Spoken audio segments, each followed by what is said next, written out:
Lebaran nih, kita hari ini teman-teman kita akan mengulas nih strategi investasi pasca Lebaran nih buat teman-teman semuanya yang mudik ya, pasti kan bisa dikatakan uangnya tuh kepake untuk Lebaran ini ya, konsumsi juga pastinya meningkat. Dan kira-kira strategi seperti apa sih untuk investasi ya di tengah setelah Lebaran nih, pasca Lebaran, dan juga nanti kita akan tanya-tanya terkait dengan kira-kira kelas aset apa aja sih yang biasanya tuh after libur Lebaran itu bisa dikatakan perform ya aset tersebut. Kemudian juga misalnya saham itu sektornya apa aja yang nanti perform ya setelah pasca Lebaran, bahkan mungkin ada beberapa sektor juga yang diuntungkan ya kena multiplier effect dari adanya Lebaran. Nah, sebelumnya mungkin kita akan tanya-tanya dulu terkait dengan kondisi ekonomi saat ini tuh lagi seperti apa sih, Mas, kira-kira? Ya, teman-teman, selamat sore. Perkenalkan, nama saya Rian dari Afris Asset Management.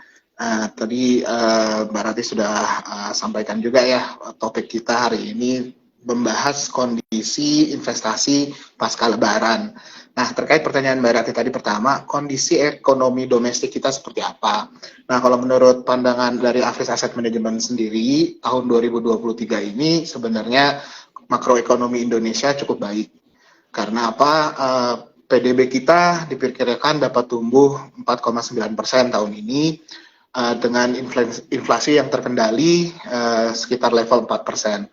Jadi kondisi itu cukup favorable ya, tumbuhnya lebih besar daripada inflasinya, lebih favorable gitu ya. Nah, sedangkan untuk neraca eksternal kita juga transaksi berjalan ya, meski saat ini kondisinya masih memiliki defisit, tapi kita lihat juga terkendali di sekitar 0,1% dari PDB kita sendiri. Jadi kalau kita analisis dari tim investment kami, dengan kondisi seperti di atas, rupiah ya, kalau kita berbicara nilai tukar mata uang kita, mungkin kita perkirakan akan dapat bertahan di level sekitar 15.000, Mbak. Jadi kalau kita lihat overall dengan data-data tadi sih sebenarnya kondisi makroekonomi kita diharapkan tahun 2023 ini cukup favorable untuk berinvestasi, Mbak.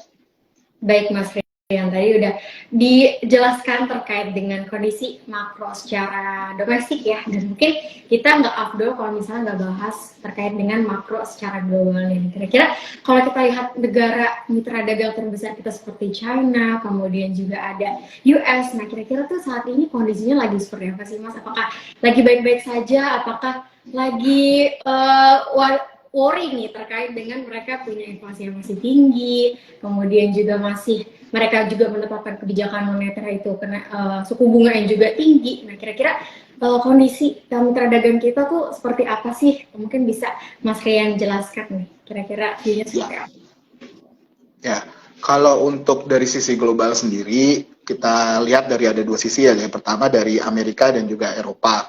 Kalau untuk Amerika dan Eropa, sebenarnya kekhawatiran kita itu mereka bisa saja memasuki resesi di semester kedua ini, gitu ya. Tapi kalau kita lihat sih, kita perkirakan bahwa kemungkinan resesi ini sudah price in di market. Jadi impact-nya terhadap instrumen-instrumen investasi di Indonesia terutama gitu ya, itu sepertinya sudah price in dan tidak akan berdampak terlalu banyak lagi jika memang terjadi resesi di Amerika dan di Eropa pada semester 2 nanti. Tapi kita harapkan ya jangan sampai ya, untuk pertumbuhan investasi kita yang lebih baik lagi. Nah, kemudian kalau kita lihat pengetatan suku bunga The Fed gitu ya, nanti kan di minggu depan itu nanti ada FOMC meeting. Kita perkirakan The Fed masih akan menaikkan tingkat suku bunganya satu kali lagi. Saat ini kan sekarang ada di 5%, kemungkinan mereka akan menaikkan tingkat suku bunganya menjadi 5,25. Kita lihat saja nanti di tanggal 2 sampai tanggal 3 Mei besok gitu ya, apakah memang benar mereka akan menaikkan tingkat suku bunga sekali lagi pada semester 2 ini. Jadi nanti kemungkinan sih hanya akan terjadi sekali, mungkin maksimalnya tingkat suku bunga The Fed ada di angka 5,25%. Kalau dari sisi Asianya, Tiongkok gitu ya, kalau kita lihat di Cina, mungkin kita lihat di sana akan terjadi pertumbuhan nih setelah tahun lalu hanya tumbuh 3%, karena COVID zero gitu ya. Mungkin tahun ini kita bisa harapkan Cina sendiri itu tumbuh sampai dengan 5%.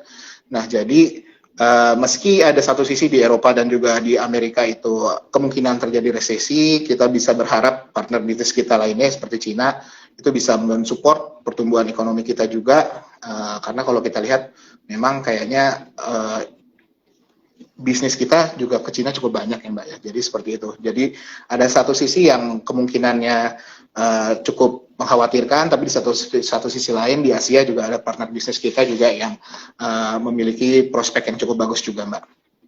Baik Mas, jadi bisa dikatakan untuk di China sendiri ini berpotensi ekonominya tuh tumbuh ya 5%-an, juga IMF juga memproyeksikan untuk pertumbuhan ekonomi China itu bisa nih menopang kira-kira 30% lah ya dari pertumbuhan ekonomi ya secara global. Pastinya tadi juga Mas Rian juga udah mention bahwa ekonomi China yang pastinya tumbuh itu juga berpengaruh positif buat Indonesia. Kenapa? Karena buat teman-teman semuanya nih yang belum tahu ya bahwa China itu adalah pangsa ekspor terbesar non migas kita ya di sepanjang tahun 2022. Jadi kalau China ekonominya itu tumbuh, ekonomi China itu ekspansif dan manufakturnya itu juga tumbuh, itu juga pasti jadi katalis positif buat beberapa sektor di saham ya, Mas Rian ya. Kemudian juga berpengaruh positif juga untuk trade balance kita atau neraca perdagangan kita nih ya teman-teman, khususnya untuk di sektor non migas ya. Kira-kira itu untuk view-nya baik secara global dan juga secara domestik terkait dengan mitra dagang terbesar kita itu China dan juga US. Kemudian mungkin kita akan tanya-tanya nih Mas, kira-kira untuk di saat ini instrumen investasi yang tepat itu seperti apa sih? Kan tadi udah dijelaskan ya, terkait dengan ekonomi China, US pun juga udah dijelaskan terkait dengan suku bunga The Fed yang akan FOMC nih di minggu depan ya, FOMC The Fed, dan juga inflasi kita juga akan rilis di minggu depan ya. Jadi kira-kira dengan beberapa data ekonomi yang akan rilis di minggu depan ini, kelas aset apa sih Mas yang kira-kira harus di watch untuk para investor aja sekuritas? Ya, kalau dilihat dari instrumen investasinya, karena kita lihat kondisi ekonomi negara maju itu sedang mengalami perlambatan, sedangkan kondisi ekonomi kita sendiri ini cukup relatif masih baik ya. Kami perkirakan instrumen saham dan juga obligasi di Indonesia ini menjadi salah satu tujuan investasi yang menarik juga bagi pemodal asing sendiri gitu ya terutama. Karena kalau kita lihat year to date-nya pasar obligasi kita sendiri itu sudah mengalami inflow 3,9 miliar US dollar. Sedangkan pasar saham kita sudah inflow 1,2 miliar US dollar juga. Nah, jadi kita perkirakan pasar saham dan juga pasar obligasi ini bisa memiliki kinerja yang lebih baik daripada tahun lalu. Jadi terlepas nanti tujuan investasi teman-teman semua, kalau ingin melihat alternatif lain gitu ya, tadi bisa masuk ke pasar saham ataupun obligasi di tahun 2023 ini. Jadi bisa dikatakan di tahun 2023 itu kelas aset yang menarik itu ada obligasi dan juga saham ya Mas ya. Ya. Nah tadi teman-teman ya bisa dinote tadi jawaban dari Mas Rian ya terkait dengan kelas aset apa yang menarik di tahun 2023 ini. Kemudian juga kira-kira tadi kan kita udah tahu nih kelas asetnya terkait dengan saham dan juga obligasi. Nah kira-kira untuk saat ini nih Mas, untuk after lebaran nih kira-kira apakah wait and see dulu atau bisa akumulasi nih, dicicil beli nih untuk beberapa kelas aset tersebut nih. Dan mungkin bisa dijelasin Mas Rian. Ya, kalau kita sih ya ditanya, setiap kali ditanya, kita masih harus wait and see atau kapan nih belinya gitu ya. Pasti kita jawabnya beli itu harus setiap hari gitu, ataupun dicicil rutin gitu ya. Karena kita nggak bisa tahu nih kapan market timing yang tepat, nggak ada lah yang bisa benar-benar menganalisa secara akurat kapan market timing yang tepat, kapan itu akan naik. Nah, jadi alangkah baiknya kalau memang kita berinvestasi secara reguler, jadi kita mulai dari sekarang kita akumulasi, jangan sampai nanti wait and see pasarnya sudah naik duluan gitu ya, dan nanti ketinggalan ternyata harganya sudah tinggi. Karena apa? Sekarang ini kalau kita lihat valuasi dari pasar saham kita juga saya rasa masih cukup menarik di angka 6.900-an ya, karena belum terbang terlalu tinggi juga. Kan kita nanti mungkin di akhir tahun itu mungkin lebih di angka di atas 7.000. Nah, jangan sampai nanti kondisi pasarnya sudah naik, teman-teman baru masuk ke pasar sahamnya, misalkan seperti itu. Nah, jadi alangkah baik ini dimulai nih dicicil secara rutin, misalkan mau itu secara bulanan, 2 mingguan, atau rutin sebisa mungkin teman-teman secara rutin aja. Yang penting di averaging, sehingga nanti mudah-mudahan harga yang didapatkan teman-teman itu bisa harga yang bagus rata-ratanya, seperti itu. Oh baik ya. Jadi bisa disimpulkan bahwa saat ini karena investasi itu sebenarnya harus stabil ya Mas ya, harus istilahnya tuh harus konsisten. Jadi teman-teman tuh kalau misalnya market turun dan melihat kondisi kita punya ekonomi itu masih solid, mungkin bisa tadi ya dicicil beli ya Mas ya, karena kalau dibilang IHSG kita tuh masih ada potensi untuk menguat lagi nih ya dari level sekarang di level 900-an. Jadi itu untuk strategi teman-teman, jadi tetap DCA, lakukan DCA buat teman-teman semuanya bisa dicicil beli ya, apalagi kalau misalnya teman-teman lihat ada saham mungkin yang harganya turun, kemudian tapi fundamentalnya juga masih oke, bisa harusnya jadi momentum ya yang baik buat teman-teman semua itu untuk akumulasi. Nah, tadi kita bicara terkait dengan IHSG nih Mas. Nah, kira-kira kalau untuk saat ini tuh proyeksi IHSG itu seperti apa sih? Karena 2 hari yang lalu ya IHSG ditutup positif ya, bahkan di Senin ditutup di 1,3%, kemudian kemarin juga di 0,5%. Tapi kalau kita lihat hari ini tuh lumayan tertekan ya di level minus 0,5%-an. Nah, kira-kira untuk proyeksi dari Afri sendiri ini untuk IHSG di level berapa sih Mas? Karena kan tadi di-mention juga kelas aset yang menarik itu kan salah satunya adalah saham ya. Jadi kira-kira untuk IHSG sendiri proyeksi itu seperti apa? Mungkin sih kalau untuk IHSG kami perkirakan di awal tahun itu ada di angka 7.200 sampai 7.300 ya, karena optimis ya. Tapi kalau kita lihat sampai dengan bulan Maret kemarin sebelum puasa, kondisinya memang cenderung sideways gitu ya. Kalau year to date-nya dari Januari sampai dengan Maret, bulan-bulan Ramadan kemarin kita lihat sebelum Ramadannya itu ada sekitar kenaikan 2% sampai 2,5%. Mungkin efek Ramadannya sendiri. Kemudian kalau per hari ini kita lihat kinerja 1 bulan ke belakang itu menyentuh sampai 3%-an. Nah, jadi angka ini kita harapkan juga akan terus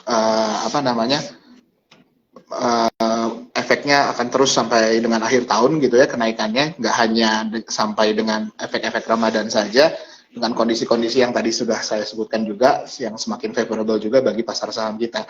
Nah, tapi tadi kalau berbicara angka, mungkin perkiraan kami di awal tahun itu di angka 7.200 sampai 7.300. Baik ya. Nah, teman-teman investor aja tadi untuk sendiri tadi memproyeksikan ya untuk dari Afris Asset Management kita memproyeksikan bahwa di 7.000 sampai di 7.300 ya Mas ya. Mas Rian ya untuk proyeksi dari IHSG di tahun 2023 ini. Dan ngomong-ngomongin soal IHSG, kira-kira nggak perlu juga kalau kita ngomongin sektor menarik nih. Kira-kira sektor yang menarik itu sektor apa aja sih menurut Mas Rian nih di tahun 2023 ini, dan mungkin yang waktu dekat nih, tahun 2023 nih, kira-kira sektor yang menarik itu apa aja sih? Ya, kalau saat ini gitu, kalau kita berbicara setelah Lebaran sih sebenarnya nggak ada tema khusus nih. Kalau untuk setelah Lebaran, kira-kira sektor apa gitu ya? Kira-kira kalau ditanya seperti itu sih sebenarnya tidak ada ya. Karena kita selalu melihat keadaan fundamental masing-masing sektor serta emiten dan level valuasinya juga. Nah, tapi kalau kita ditanya Afris Asset Management sendiri saat ini overweight di sektor apa saja? Ya, saat ini reksadana saham kami yang dikelola secara aktif itu overweight ke sektor-sektor perbankan, consumer, dan juga komoditi. Seperti itu, Mbak. Nah, baik, noted ya. Jadi teman-teman tuh udah di-spill nih, kira-kira tadi sektor-sektor yang menarik itu ada finance, kemudian juga consumer, sama komoditi. Nah, untuk komoditinya ada spesifiknya nggak sih, Mas? Komoditi kan ada metal mining, terus juga ada oil and gas, atau ada coal, itu kan mungkin bisa lebih spesifik lagi. Jadi kira-kira komoditinya tuh yang apa sih, Mas? Untuk di tahun 2020. Kalau ini sih pendapat pribadi ya, bukan dari kantor, bukan dari Afris Asset Management ya. Tapi kalau saya lihat secara pribadi, mungkin kan ada banyak perusahaan-perusahaan asing juga yang sudah mulai membangun apa namanya pabrik-pabrik baterai untuk kendaraan listrik gitu ya di Indonesia ya. Nah itu mungkin teman-teman bisa urutkan sendiri kira-kira perusahaan-perusahaan apa saja yang sudah mulai membangun pabrik baterai untuk kendaraan listrik di Indonesia. Itu nanti perusahaannya apa saja, nanti teman-teman sih bisa kayaknya di situ cukup menarik kalau menurut saya pribadi. Tapi kalau dari apa namanya Afris Asset Management sendiri sih tadi info yang saya dapatkan dari tim investment hanya komoditi aja, nggak ini ya, nggak secara spesifik menyebutkan satu emiten tertentu gitu ya. Tapi kalau menurut saya sih pribadi itu patut dilihat sih prospeknya apa namanya baterai kendaraan listrik yang sudah mulai membangun pabrik di Indonesia, Mbak